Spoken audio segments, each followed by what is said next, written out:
Final Fantasy VII changed my life. That sounds dramatic, doesn't it? But I don't mean it changed my life the way a death in the family would, or a terrible accident, or a sudden windfall. It was more like the subtle bloom of changes that take place without you really knowing it. Like when you're in a relationship that you won't realise is significant until it's over, and it leaves you knowing things about yourself that you weren't aware existed to know in the first place. I played it for the first time on Christmas morning in 1997, when I was 16 years old. Up to that point I wasn't a big gamer. It wasn't as accepted back then, wasn't something you shouted from the rooftops as much as hid behind a forced love of football and biking, or at least I did anyway. But it was a gateway game for me. The first one I ever fell for, the first one I ever played for over 100 hours, the first one I rinsed every drop from, the first one I played from start to finish more than once. For most of a year, it was the only thing I played besides the odd bout of Street Fighter with my brother until eventually I moved on. And after I moved on, I never went back to Final Fantasy VII. But it had cemented in me a love for games and gaming, and in particular RPGs, that has endured for the last 23 years. I'm telling you this because it's important to know that the original game is special to me. It's the reason I haven't played demos of the remake, why I avoided trailers and spoilers as much as I could. I've tried to stay impartial, to take this new version at face value and be as professional and unbiased as possible. But I was simply not prepared for just how much it would matter to me again. I wasn't prepared for the feelings. It says something when my first 15 minutes with the remake was spent grinning like a child as the title music played.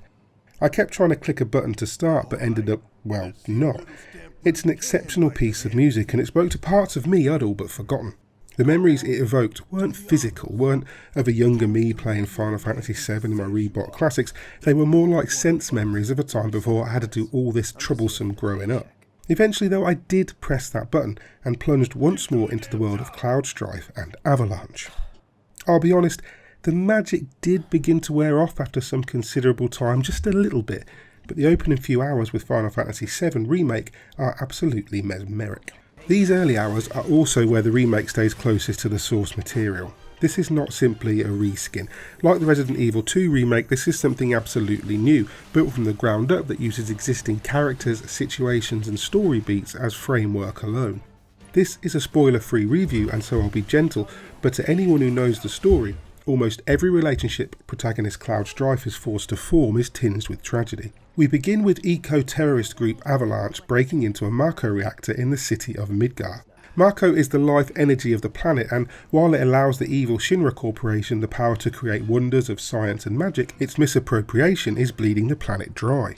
This particular cell of Avalanche has hired enhanced but haunted ex-soldier Cloud Strife to help them break into the Mako reactor and destroy it, dealing a blow to Shinra in the process. Those initial chapters spent controlling Cloud alongside the gruff, overbearing freedom fighter Barrett Wallace are amazing.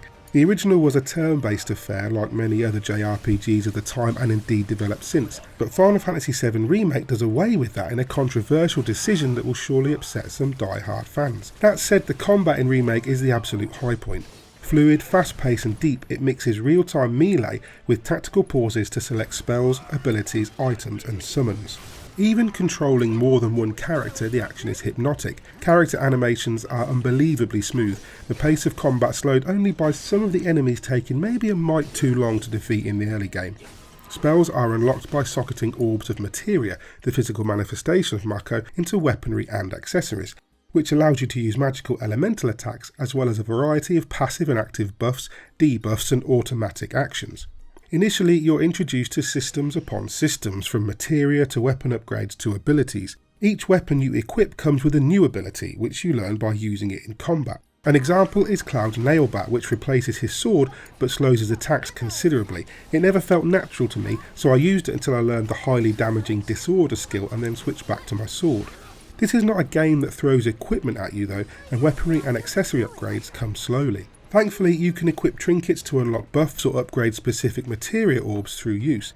For example, elevating your fire spell to the more powerful Fira and then Firaga, which uses more magic points to cast as you go. In battle, you'll need to fill a segment of your active time battle gauge to use anything but basic attacks, either a spell, ability or item such as a high potion or phoenix down to revive a fallen ally. Several hours in, you'll receive your first red materia, the summon known as Ifrit, which calls a colossal fire spirit down to fight beside you. Unlike in the original where a summon was a single-use attack, in the remake they remain on the battlefield beside you until their timer runs out, and you can use their special attacks in the place of yours as long as at least one segment of your ATB gauge is filled. You'll unlock more as you play, usually by besting them first in a VR simulation created by Team Genius Chadley, and each one is a screen-shaking spectacle, especially when their timer runs out and they unleash their devastating ultimate attack.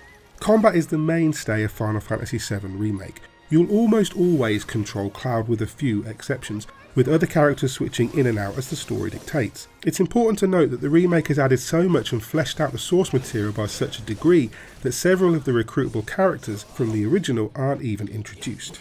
Instead, you have a core group of heroes with the odd NPC joining in here and there. Speaking of additions, Square Enix haven't held back when it comes to extra content. For a start, each hub town you visit throughout the campaign has a selection of side quests that you can undertake to earn equipment, consumable items, collectible music tracks and materia. While it's nice to have such additions in the remake, a lot of these sections sadly feel like filler, designed to pad out the runtime and give you things to do to slow down the otherwise mostly unrelenting pace of the plot. With the exception of a midsection sag, the story rarely lets up, and Cloud and Co usually have somewhere they need to get to quickly. But the extra content doesn't begin and end with side quests. The character development and world building have been given massive injections, even making the Avalanche trio of Biggs, Wedge and Jesse feel like important fleshed out characters. The writing totters on the edge of JRPG cheese only rarely, but for the most part the script and delivery, especially from Cloud and Tifa, are on point. Cloud himself is an almost inexplicably likeable protagonist. His dry delivery and no-nonsense attitude making him the perfect straight guy foil for pretty much every other character, until his past catches up with him or he suffers a sudden bout of compassion that he quickly swallows down. His confidence in his own abilities and the easy way he encourages others make him a natural, inspiring leader even if he doesn't want the job, and would rather play the part of the callous mercenary to keep people, even childhood friend Tifa, at arm's length. The story flows well though, with clear villains and of course one of gaming's most notorious antagonists in the menacing, almost spectral Sephiroth, whose memory haunts Cloud even in his waking moments. A handful of new characters help to move the extra story along, and some beats you may remember are handled completely differently here. For instance, one of the most entertaining sections of the first half is in service of telling an old chapter in a new way.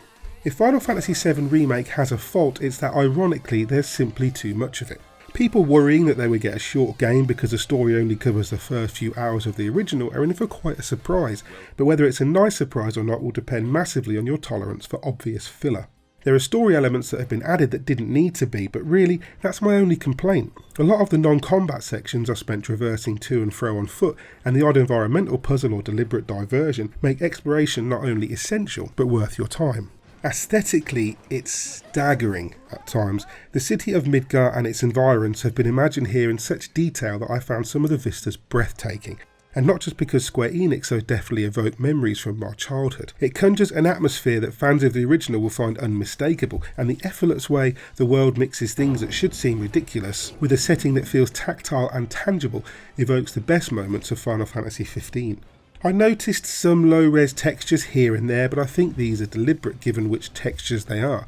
Walking through the slums and districts of Midgar, you'll spot few faces or outfits that are repeated and hear very few lines of dialogue on loop. What you will hear though is an oral feast. The music, from the score to the district and character themes, all of which you can collect, is nothing short of spectacular. Sure, depending on your taste, some of the tracks are take it or leave it, but the majority will conjure up memories for fans that money can't buy. I came into the Final Fantasy VII Remake as blindly as I possibly could. I had my memories, of course, but they were heavily diluted by 23 years of playing other games. Yet there are so many subtle elements in the remake that act like minute catalysts, like dewdrops on morning flowers that make them open up to the sunshine again, tiny explosions of thoughts and feelings that fired my endorphins and had me smiling to myself before I realised why. If you're heading into Final Fantasy VII Remake as a newcomer, it's fair to say you won't pick up on these subtle hints, but what you will instead get is a brand new JRPG that arguably sets the bar for the genre. There is depth in the systems, though not, I suspect, enough to worry about things like build diversity, but the combat and storytelling, the in-engine cutscenes, the off-the-wall character and enemy design, and the world itself are exceptionally well put together. Yes, it sags a little in the middle and some of the side quests feel like unnecessary busy work, but I can't fault the execution. I didn't encounter a single bug, and at no point did I feel less than fully invested in the plight of Avalanche, the relationships between Cloud and Tifa, or Cloud and Aerith, or the struggles of the people of Midgar. Final Fantasy VII Remake is simply stunning. It's a mesmerising video game from start to finish, and even in its many slower moments there's humour to be found, or scraps of character development or Easter eggs for the observant fan. It's sadly not perfect, but it's more than I could have hoped it would be, and a staggering masterclass in remaking something beloved for a new and old audience.